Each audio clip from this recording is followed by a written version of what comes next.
Vanity is for the weak. Elizabeth Báthory was a pioneer, not a ghoul.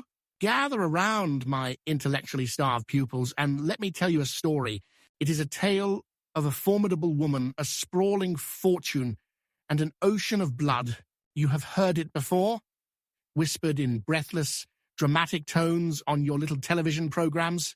Elizabeth Báthory, the Blood Countess, the Hungarian noblewoman who tortured and murdered hundreds of young virgins to bathe in their blood, all in a desperate narcissistic quest to preserve her fading beauty. What a preposterous, puerile fantasy. To believe this tale is to possess a mind of profound limitation. You are being asked to accept that one of the most intelligent, wealthy, and powerful women in all of Europe was driven by something as pedestrian as a wrinkle. Vanity, that is a hobby for courtiers and actresses, not for rulers of empires, and certainly not for me. Beauty is a currency for the powerless.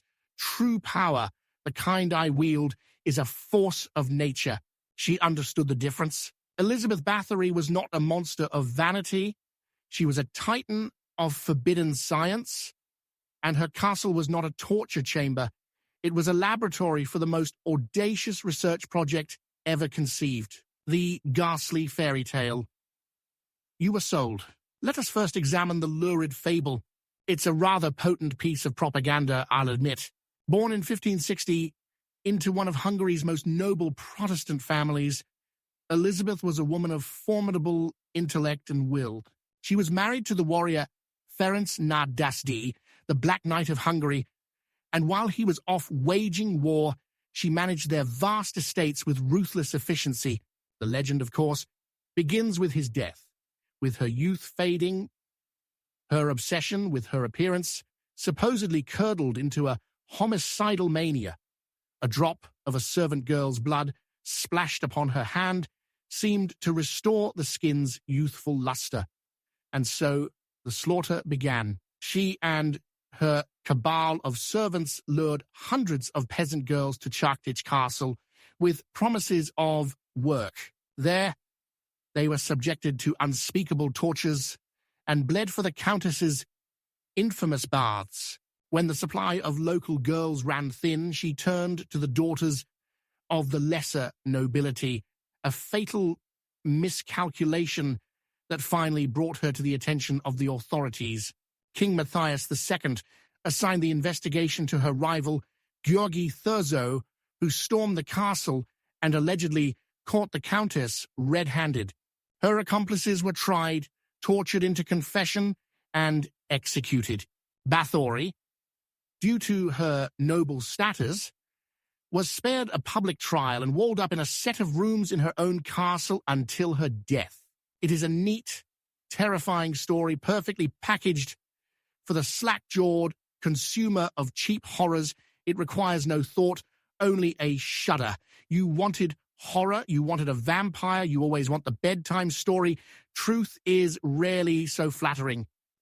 The enlightened view, myopic takedown, and now we come to the clever historian's view, a theory polished to a dull sheen in the hallowed halls of academia. With puffed chests, these archivists will present their ledgers and letters, declaring that the Báthory case was nothing more than a political conspiracy. In their small, limited way, they are correct. Báthory was a wealthy Protestant widow.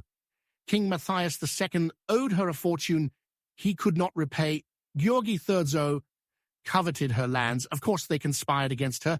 To deny this is to deny gravity. You nod along with their tidy conclusions because it spares you the effort of thinking. How adorable.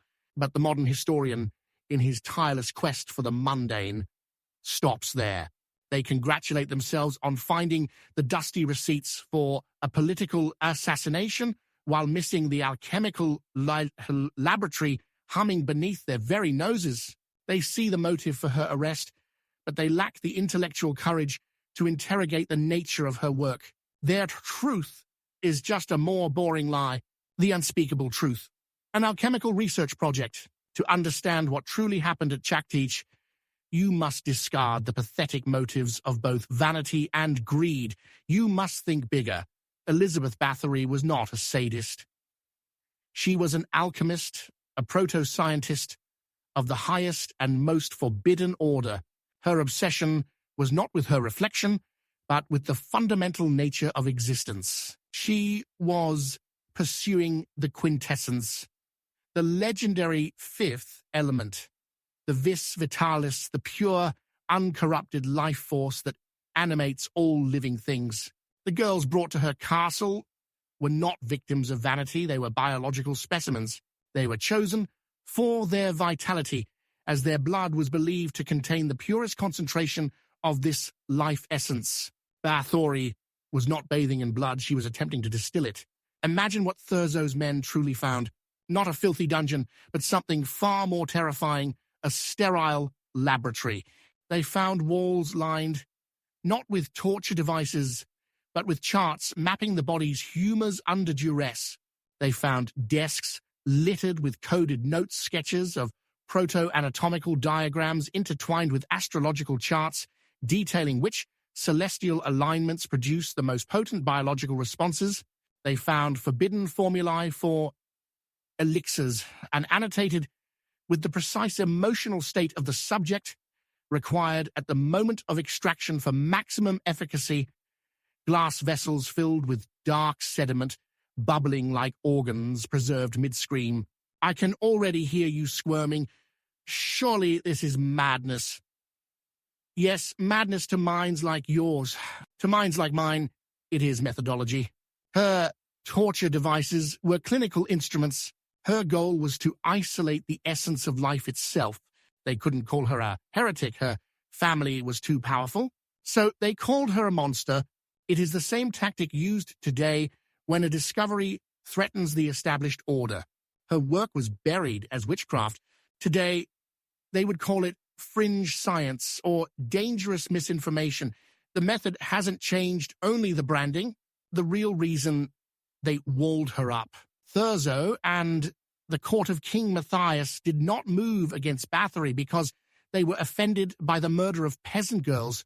Such things were a rounding error in 17th century geopolitics. They moved against her because the esoteric orders to which they belonged, the nascent Rosicrucians, the intelligence networks of the Jesuits, the proto-Masonic syndicates who saw a threat to their own quiet accumulation of power, understood exactly what she was attempting. They were not afraid of a murderer. They were terrified of a rival alchemist on the cusp of apocalyptic success. The power to isolate and control the quintessence would have rendered all worldly authority, kings, armies, even the church obsolete. Her arrest was not an act of justice. It was a preemptive strike in a hidden esoteric war. Thurzo's desire for her land was merely a convenient, worldly excuse to mask a metaphysical imperative. They had to shut down her research, confiscate her notes, and destroy her credibility. She lacked discipline. I do not.